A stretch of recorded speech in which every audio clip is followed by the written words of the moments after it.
Ele já disputou 55 concursos, foi aprovado em 32 e hoje é servidor público do TRE do Rio de Janeiro, mas nem por isso parou de estudar. Beto Flesch se prepara há 8 anos, desde que decidiu fechar as portas de sua empresa e buscar sua estabilidade profissional. Então, Beto, de onde surgiu a coragem para mudar de vida radicalmente e dedicar-se somente aos estudos? Resiliência. Depois de 17 anos matando um leão por dia, eu simplesmente resolvi mudar de vida. Cansei e fui buscar no concurso público a estabilidade. Então, quando você resolve mudar de vida, isso não pode ser brincadeira. Você tem que, de fato, levar esse propósito a sério. É, antes de mais nada, uma filosofia de vida. O concurseiro, ele, de fato, tem que se dedicar quase que exclusivamente a isso. E no começo você imaginava que ia participar de tantas seleções, mais de 50? Esse era o seu objetivo? Ou pelo menos passar em um e aí ir garantindo sua estabilidade, não tantos como você participou? Depois de um tempo fazendo vários concursos públicos e sendo aprovado, você ganha autoconfiança. Então, tem gente que passa no primeiro e está tão desesperado que acaba tomando logo posse e acaba comprometendo o tempo da sua vida diária para estudar para um concurso melhor. E como eu tinha uma certa tranquilidade nesse sentido, haja vista ter comprometido tudo, né? A noiva, o carro, as baladas e até mesmo o trabalho só para me dedicar para concurso público, eu, quando comecei a passar, eu fui passando em vários, porque diante daquelas matérias correlatas, quando você passa num, você passa em mais um, em mais um, em mais um. Então eu falei, para que eu vou sair correndo e tomar posse se eu estou fazendo isso tudo de uma forma estratégica? Hoje eu sou servidor público federal, sou estável, já estou no 6º ano, mas eu precisava de mais um diploma. Então foi aí que eu fui buscar o diploma da minha vida para conseguir chegar no tal concurso área fim ou o concurso ideal. É assim que funciona. E como era a sua vida acadêmica? Você era estudioso também? Não, sempre fui um estudante que, claro, me dedicava e tal, mas nunca fui gênio. Aliás, concurso público, é bom que seja dito, não é para inteligentes, não é para gênios, é para quem tem determinação. Qualquer um pode passar. Se até eu passei em 32 concursos, qualquer um pode passar. Existe aquele concurso mediano, aquelas pessoas que têm intelecto mediano e que se dão melhores do que outras pessoas que são inteligentes, mas que acham que porque são super inteligentes vão chegar já no concurso público e já vão sair gabaritando, entendeu, a prova. Isso não funciona assim.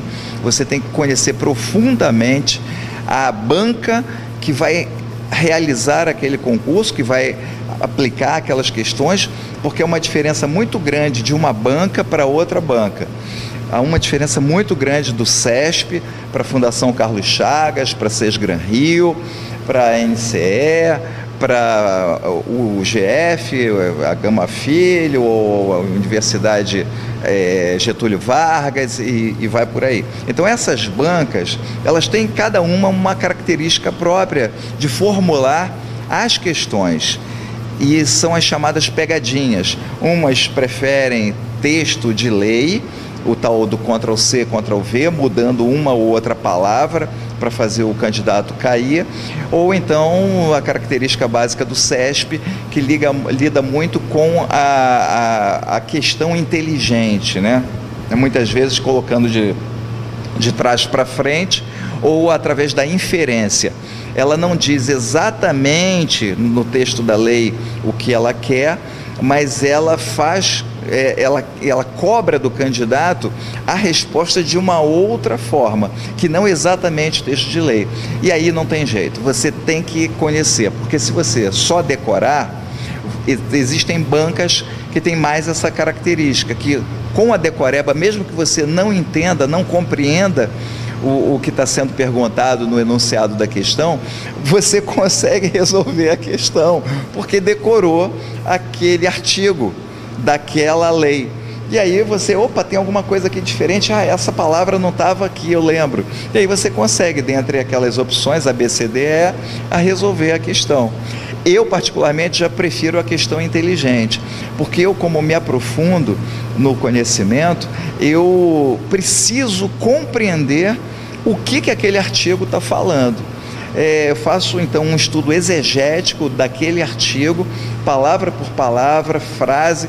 Às vezes uma vírgula te derruba, muda completamente o sentido, e aí você consegue responder a questão pela interpretação e não pela decoreba. A decoreba é importante, existem métodos mnemônicos, inclusive, para você, associativos, que te ajudam, entendeu, a recuperar, a pensar o conhecimento armazenado em sala de aula ou através de vídeos, aulas, mas a interpretação, você compreendendo, você de fato entendeu isso daí bem. Por isso que eu adoro fazer provas do CESP.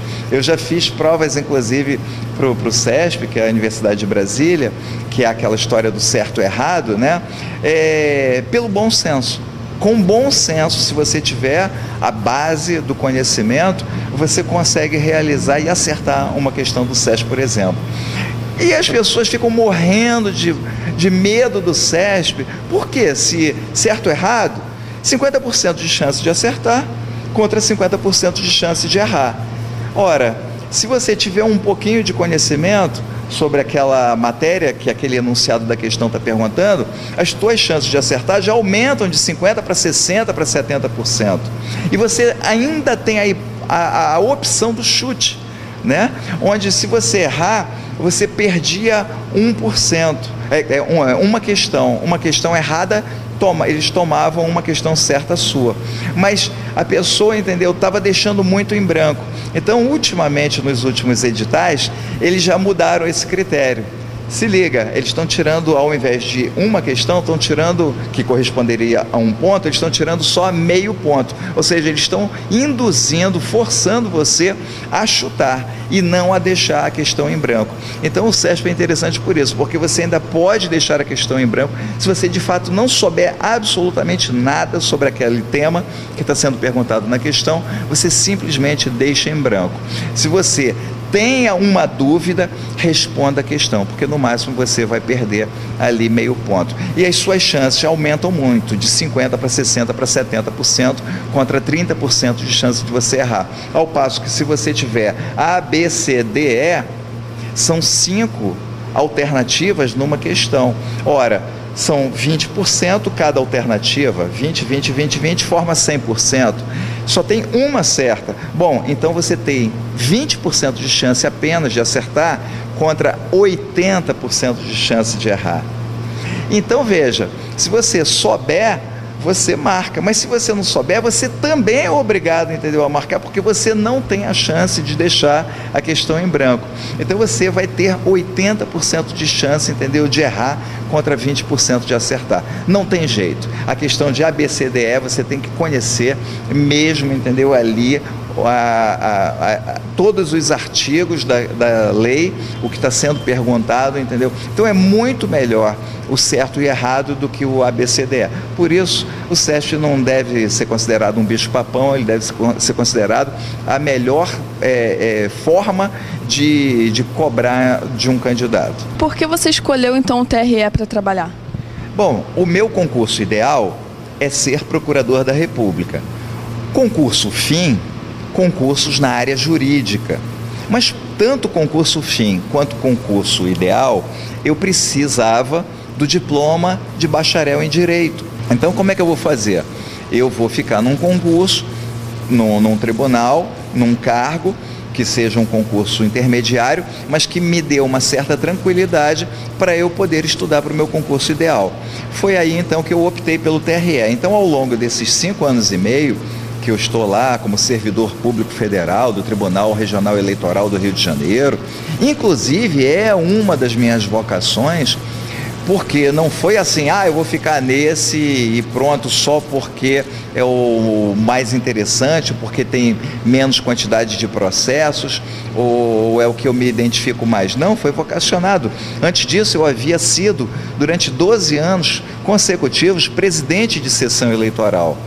Eu havia trabalhado na Justiça Eleitoral como funcionário público honorífico, dando a minha contribuição como cidadão.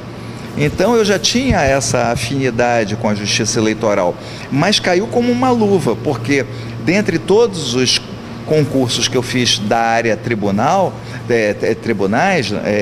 eu passei para o TRT, para o TRF, para o MPU, Ministério Público da União, que é matéria correlata, e para o TRE. Inclusive, eu optei pelo TRE para ter essa certa tranquilidade, que era justamente o tempo da faculdade. Então agora, colando grau e com o diploma de bacharel, eu só vou fazer concursos na área jurídica. E assim, certamente você é um exemplo para muitos concurseiros. Você costuma ajudar os seus colegas de classe ou concurseiros que você conhece? Sim, muita gente me pergunta o que eu como durante o dia, o que eu faço, que filme que eu gosto de ver. Pessoal, leia jornal diariamente, mantenha-se sempre informado. É impressionante como é que você, com uma simples leitura diária dos principais jornais, você adquire um conhecimento necessário para realizar, por exemplo, uma prova discursiva, uma redação, e isso é vital na hora da classificação. Beto, obrigada pela entrevista, sucesso na sua vida e parabéns. Muito obrigado, então. Então fica a principal dica aí. Quanto mais você estudar, mais você vai descobrir que você não sabia nada. Mas isso já é uma vantagem diante do seu concorrente. Ou seja, o simples fato de você saber disso já lhe coloca em vantagem perante o seu concorrente, que é também um concurseiro. A vaga é sua. Basta apenas que você não desista, afinal de contas, repito, concurso não se estuda para passar, concurso se estuda até passar. Boa sorte, quanto mais você estudar, mais sorte você vai ter.